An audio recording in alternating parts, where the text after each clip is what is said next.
आपने देखा होगा कि बहुत सारे लोगों को ये नकल्स क्रैक करके जो आवाज आती है वो निकालना बहुत ज्यादा पसंद है, बट क्या इससे अर्थराइटिस का रिस्क होता है? तो ऐसा बिल्कुल भी नहीं है।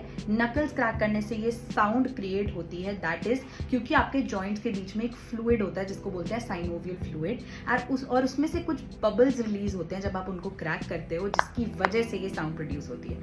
इससे अर्थराइटिस तो नहीं होता, बट सिर्फ एक प्रॉब्लम होती है कि आपके आसपास वाले बहुत इरिटेट हो जाते हैं। तो ऐसी और हेल्पफुल और मजेदार वीडियोस के लिए do not forget to subscribe health talk with Ishita and follow me on Instagram.